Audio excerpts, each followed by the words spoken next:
برادری از من میپرسد که اویله من، زن من میخواهد که پدر و مادرش خبرگیری رود، ولی مادرم نمیگذارد که پدر و مادرش رفته خبر گیرد.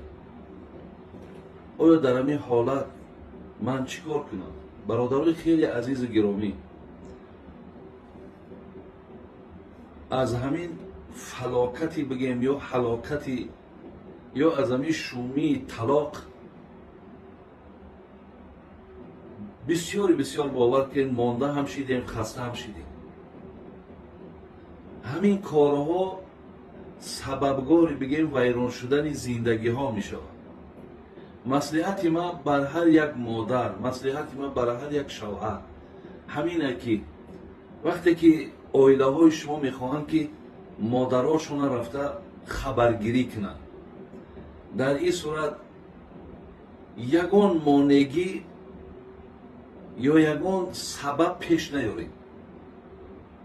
بگذارین همو اویله های شما رفته مادراشون خبر بگیرن. مادراتون هم حتی باید در این حالت اگر مادری بگیم خیلی دور اندیش باشه و مادری بگیم که زندگی فرزندش اندیشه میکردگی باشد، در این خیال حالتی که وقتی که کیرین میگد که میخواهم مادر ما یا پدر ما یا اپا ما یک اولاد ما خبرگیری برم یا یک مصیبت آمده است خانه من رفتن در کار، در این خیال حالت ها مادرها باید فرزندا را وظیفه دار کنند که بچم زن تا مقصد دست خالی نه، برای از مگزین بعضی میده چویده خرید که بر در دست آتش کسی باشد، مقصد در خانه شما بسپارد، با اونا سلام علیکم دعای نیک شما بگیر بچم گشته بیو. انا این بهترینی مصلحت و نصیحت برای هر یک مرد، برای هر یک خوشتامن، برای هر کسی که بگیم هست. انامین برادر عزیز مصلحت منه، هیچ وقت مانع نشین. زیرا وقتی که شما میگین که نه نمیرای او میروه، وقتی میگین نمیرای، وقتی مادری تو سختگیری میکنه یا خودی تو سختگیری میکنین یا یک راضیین یک راضی نیستین، این زن برای مثال زیارت مادرش پدرش حتما میروه، به اجازت شما میروه. بعد چی میشود کار؟ از این لحاظ باید در این مسئله یگان تیمم مانگی نکنید.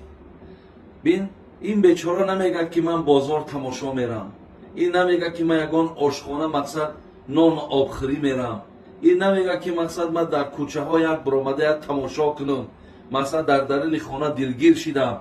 این بیچاره ای گپ نمیگه، فقط میخواهد که رفته یک دیدار پدر و مادرش ببینه. دیدار پدر و مادر برای همه عزیزه، چیزی که برای خود در پیش اوچتی در پیش آتتی دائم نگاهشون میکنی، برای این هم لازمه در کاری که اونها را یک بار خبرگیری کنن، خانه و دری پدرش بگیم یک بار برای ببینه. اینا در کارن، اینا لازمه. در این حالت شما ماشین قرار بتین، خرید کنین، اویله هاتونه آخی اینا باید در پیش شما احترام داشتن، قدردانی باید داشته باشن.